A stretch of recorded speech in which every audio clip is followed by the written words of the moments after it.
नमस्कार, capital TV में आपका स्वागत है। चीन की चालबाजियां खत्म होने का नाम नहीं लेती। अभी दो तीन मसले हुए।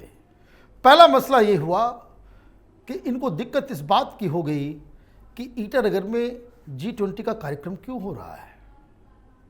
दूसरी चीज ये कि प्रधानमंत्री मोदी ने अभी हाल में ही एक घोषणा की और एक बॉर्डर के ऊपर जो गांव को बसाने का काम हो रहा है उसका एक उदाहरण पेश किया कि किस तरीके से चाइनीज बॉर्डर के साइड में गांव को बाकायदा सेल्फ सफिशिएंट और वहां पे लोगों को बसाया जाए, ये योजना वहां शुरू हुई। और तीसरा कि चीन ने इसके ऊपर अपना रिस्पांस दिया। रिस्पांस क्या? बेहूदगी। और ये कि वो हिंदुस्तान के इलाके को अलग अलग नाम देना उसने शुरू कर दिया। मतलब ऐसा ही कि जैसे हम कहते कि पीओके हमारा है और हम अलग अलग वहाँ के गांव, वहाँ के शहर, वहाँ की सड़कें, उसका नामकरण करना शुरू कर दें। तो ये क्यों हो रहा है? चीन इतना क्यों बौखला गया है? चीन आमने सामने की लड़ाई से बच के ये इस तरह की पैतरेबाजी क्यों कर रहा है? ये जानने और समझने के लिए हमारे साथ मैं जर्नलिस्ट पिसना साहब है। आपका बहुत बहुत स्वागत है। ये क्या कर रहे हैं चीन वाले सब?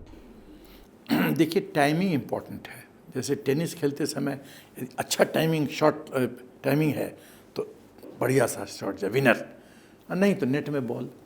टाइमिंग बहुत इम्पॉर्टेंट है। टाइमिंग है 2024 का इलेक्शन, राइट। तो एक पार्टी के इशारे पे जिसके साथ MOU साइन हुआ है 2008 में, उसके इशारे पे ये चुट्टी काटते रहना चाहता है हिंदुस्तान को, बैड लाइट में दिखाना चाहता है हिंदुस्तान को, सरकार को मोदी सरकार को। और जो पूरी सोच है कि मोदी जी के छवि को खराब करो। और कैसे संभव है? संभव यह है कि चीन अपना मसल फ्लेक्सिंग करे, लद्दाख में और अरुणाचल प्रदेश में समस्या खड़ा करे। तभी तो ये कांग्रेस पार्टी के लोग कहते हैं कि हिंदुस्तान की सेना पिट गई, तवांग में पिट गई। भाई तुम हमारे देश के आदमी हो कि चाइना के एजेंट्स हो? उसके बाद जो चाइना की जो ग्रैंड स्ट्रैटेजी सोच है, वो चाइना विश्व का सुपर पावर नंबर 1 बनना चाहता है। और वो वर्ल्ड लेवल पे पावर नंबर 1 तभी बन सकता है जबकि एशिया में पावर नंबर 1 बने। तो एशिया में तो हिंदुस्तान बनने ही नहीं देगा उसको, तो उसको तो पहले ही कदम पे उसको लंगी हम लोग मार रहे हैं। तो नंबर 2 स्टेप पे कैसे जाएगा? वो इस बात को समझता है कि विश्व में नंबर 1 बनना है तो एशिया में नंबर 1 बनना पड़ेगा, और एशिया में नंबर 1 हिंदुस्तान बनने नहीं देगा। और जिस तरह से आर्थिक व्यवस्था डमाडोल हो रही है, हिंदुस्तान सोचिए 18 कंट्री के साथ अब इंडियन रुपीज़ में हम लोग ट्रेड करेंगे। अभी भी मैंने एक वीडियो देखा है, एक विदेशी, और चाइनीज करेंसी तो कागज का टुकड़ा है। अभी भी एक सज्जन यूजलेस। अभी भी एक सज्जन दुबई से लौट के आया, उसने वीडियो रिकॉर्डिंग किया है, सोशल मीडिया में वायरल की तरह हो रहा है, फैल गया है। वो कह रहा है कि मैं एक दुकान में गया तो मैंने कहा पेमेंट, बोला लोकल करेंसी, और बोला लोकल करेंसी नहीं तो बोला इंडियन रुपीस। बोला पहली बार मेरा छाती एकदम 56 इंच का हो गया कि वाह, 18 देशों के साथ इंडियन रुपी में पेमेंट होगा। लेकिन ये बताइए कि ये नाम क्यों बदल रहा है? ये देखो, ऐसा है, इसकी थोड़ा बैकग्राउंड समझने की जरूरत है। माओ त्से तुंग के ज़माने से माओ त्से तुंग ने ये कॉन्सेप्ट फॉर्मुलेट किया चाइना का ग्रैंड स्ट्रैटेजी, वो है जोंगहुआ। चाइनीज शब्द है जोंगहुआ। इसका मतलब है कि चीन विश्व का सुपर पावर नंबर 1 बने। उसी जोंगहुआ से निकला विस्तारवाद की नीति, उसी विस्तारवाद से निकला 1 पाम और 5 फिंगर स्ट्रैटेजी। और क्या क्या है वो फिंगर्स? पाम था तिब्बत, जो कि चीन ने ले लिया, और 5 उंगलियां कौन है? नेपाल, भूटान, सिक्किम, लद्दाख और अरुणाचल प्रदेश। और इस 5 पे उसकी दृष्टि लगी रहती है हमेशा। अब चाइना का ये जो विस्तारवाद का कितना फनी चीज़ है कि चाइना का बॉर्डर है 14 देशों के साथ, और उसको टेरिटोरियल डिस्प्यूट है 17 देशों के साथ। जो साथ में नहीं भी है उसके साथ भी झगड़ा। 14 देश के साथ बॉर्डर टच करता है, हिंदुस्तान भी उसमें है, रशिया है, ये वगैरह वगैरह, पाकिस्तान है। लेकिन उसको समस्या है 17 देशों के साथ, 3 देश एक्स्ट्रा। ये तो मतलब हास्यास्पद हद की सिनेरियो है। इसमें हास्यास्पद नहीं है सर, ये वामपंथी एक वायरस होते हैं, इस वायरस का ये सब नतीजा है। तो अब सवाल ये है कि चीन की जो सोच है जो जोंगुआ से निकलती है, अब जैसे गांव में चले जाओ, मैं देखता हूँ कि गांव का जो पॉलिटिक्स है ना, अंतर्राष्ट्रीय स्तर पर वैसा ही पॉलिटिक्स मैं देखता हूँ। यदि कोई आदमी बहुत बड़ा ज़मींदार बनना चाहता है तो उसके पास ज़मीन खूब होनी चाहिए। आज 10 बीघा है तो 40 हो, 40 से 100 हो, जिसके पास जितना ज़मीन वो सबसे बड़ा ज़मींदार। तो चीन सोचता है जितना मेरे पास एक्स्ट्रा ज़मीन होगा उतना मैं बड़ा ज़मींदार। तो कैसे करो, पड़ोसी का ज़मीन हथियाओ, अरुणाचल प्रदेश को साउथ तिब्बत बोल दो। ये गेम है, ये गेम है। इस गेम का नाम है नेमिंग एंड क्लेमिंग। पहले नामकरण करो और उस पर उसका आधिपत्य जमाओ की तरी। तो हम तो शुरू से बोल रहे हैं, तो 20 साल हो गए, किसी ने तो ऑब्जेक्शन नहीं किया। उसके बाद ये अरुणाचल प्रदेश को बोलता है चाइनीज़ में जंगनान, साउथ तिब्बत अंग्रेजी में है और चाइनीज़ में उसका नाम है जंगनान। और मैं कहना चाहता हूँ चीन को कि ये तो तिब्बत भी तुम्हारा नहीं है, ये तो महाराजा हरि सिंह जी का था। उन्होंने हिंदुस्तान को ये क्षेत्र दिया, तो ये तो हमारा है। उसके बाद ये जो अभी 11 जगहों का जो नामकरण किया है, उसमें ये तीसरा अटेम्प्ट है चीन के द्वारा। पहला था अप्रैल 2017 में, उसके बाद हुआ दिसंबर 2021 में और तीसरा अप्रैल 2023 में। जो ये अप्रैल 2023 में जो 11 जगहों का नामकरण किया है, उसमें माउंटेन पीक्स हैं, नदियां हैं और रहने वाले क्षेत्र हैं, रेजिडेंशियल एरियाज़ हैं। दो लैंड एरिया है, 2 रेजिडेंशियल एरिया है, 5 पहाड़ी पीक्स हैं और 2 नदियां हैं, टोटल 11 है। अब 2017 में जो नामकरण किया था प्रयत्न चीन ने, क्यों उसने किया कि दलाई लामा जी अरुणाचल प्रदेश गए थे और बड़ा भव्य उनका स्वागत हो गया था। उसको काउंटर करने के लिए, उस प्रेशर को ऑफसेट करने के लिए इसने नामकरण शुरू किया। जैसे अभी ईटानगर में हम लोगों ने G20 किया, उसका वो विरोध कर रहा था कि भाई यहाँ पे मत करो। तो उसके बाद एक और महत्वपूर्ण चीज़ है, कितना शातिर देश ये है कि 1 जनवरी 2021 से उसने कानून पास किया अपने पार्लियामेंट में कि न्यू बॉर्डर सिक्योरिटी लॉ, जिसके तहत चीन ऑथराइज है, मतलब खुद कानून पास कर लेता है और अपने को उसको हकदार बना देता है कि चीन बॉर्डर के पास गाँवों को सेटल कर सकता है और उसमें नेबर्स को कोई ऑब्जेक्शन नहीं हो सकता है। ये क्यों गेम?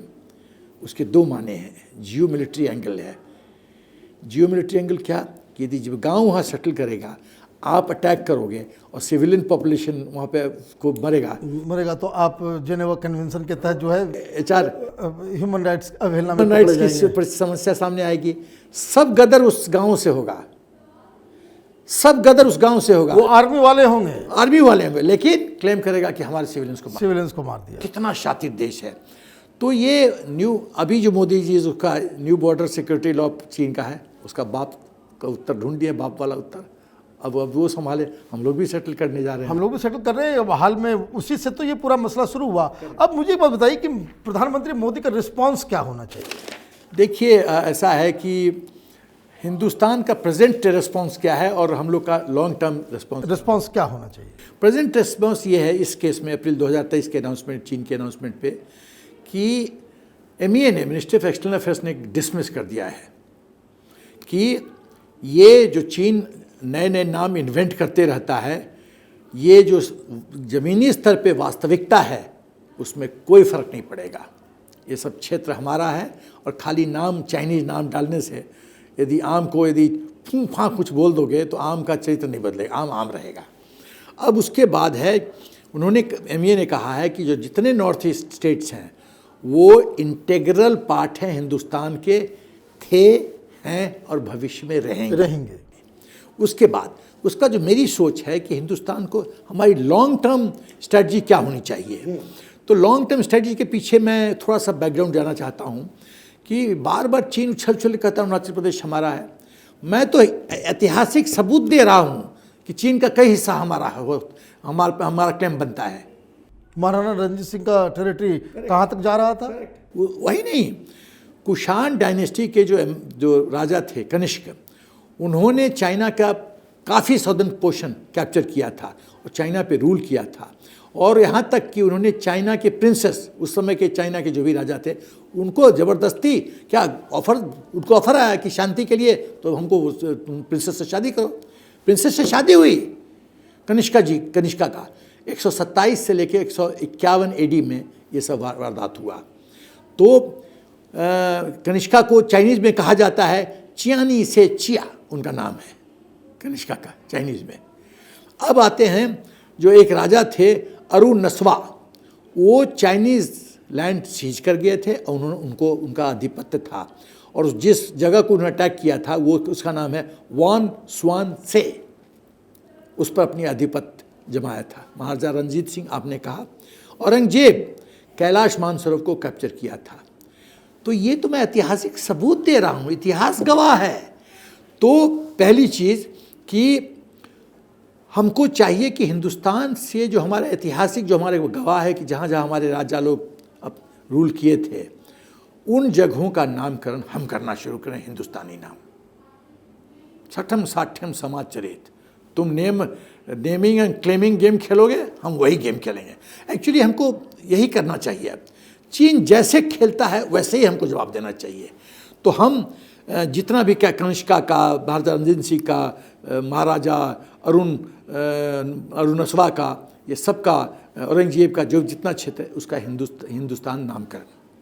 उसके बाद चाइना के इन्वॉय को बुलाना चाहिए और स्टर्न वार्निंग देना चाहिए रिटर्न में कि ये नहीं चलेगा, तीसरा अटेम्प्ट करो, ये सब क्षेत्र हमारा है, ऐतिहासिक सबूत दो, नहीं तो हम स्ट्रांग ऑब्जेक्शन देते हैं और उससे रिसीट लो।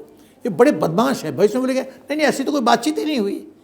उनसे रसीद लो कि this representation has been received by the ambassador. उसके बाद यूनाइटेड नेशंस में हमको ये इशू रेज करना चाहिए कि कंप्लीट साउथ चाइना जो हमारे राजा ने रूल किया था वो हमारा है और नामकरण है। तिब्बत हमारा है। महाराजा हरि सिंह ने इंस्ट्रूमेंट ऑफ एक्सेशन के तहत ये क्षेत्र हमें दिया था, हमें विलय हुआ था बिना शर्त के, ये हमारा है। ये हमको बार बार अब तिब्बत हमारा है, तिब्बत हमारा है, हम काउंटर अटैक करना चाहिए। उसके बाद G20 समिट हो, SCO हो, ब्रिक्स हो, जहाँ जहाँ ये होते हैं वो सब आप उसी टेरिटरी में उसी टेरिटरी में कीजिए, सब जगह कीजिए कि भाई अब ये या तो अब आएंगे तो एक्सेप्ट करेंगे कि हाँ भाई हमारा क्षेत्र है तभी तो हम कर रहे हैं।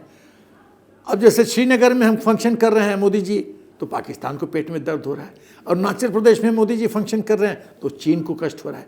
तो ये कष्ट का डोज बार बार देने की जरूरत है। और उसके बाद सबसे बड़ी बात है यूनाइटेड नेशंस पे, और जब भी हमारे एम्बेसडर कहीं जाते हैं या चीन के रिप्रेजेंटेटिव से इंटरेक्शन होता है, हमको उनको कहना चाहिए हमको सबूत दो। हम तो सबूत दे रहे हैं कनिष्का का, महाराजा रणजीत सिंह का, तुम हमको सबूत दो ये क्षेत्र तुम्हारा कैसे है। Keep reminding. आपका रिप्लाई नहीं मिला, आपका रिप्लाई नहीं मिला, अभी तक सबूत नहीं मिला, अभी तक सबूत 100 बार लिख दो, 100 प्रूफ कर दो कि हमने 100 बार लिखा, तुम्हारा कोई ये नहीं है। देखो घूम फिर के कहानी आती है परसेप्शन वॉर की।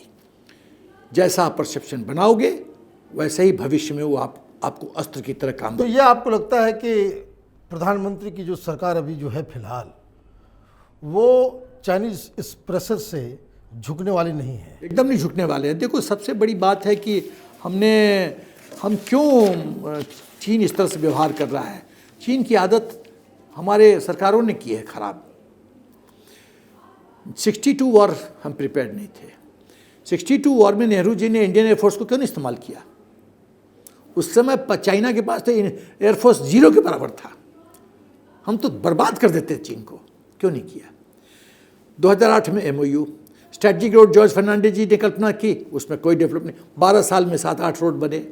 और राजीव गांधी तवांग जाते हैं और उस समय जो ईस्टर्न आर्मी कमांडर थे जनरल VK शर्मा, जो बाद में आर्मी चीफ बने, उन पर दबाव डालते हैं कि चीन पे ट्रूप्स पे फायर मत करो, इससे हमारा रिश्ता खराब होगा।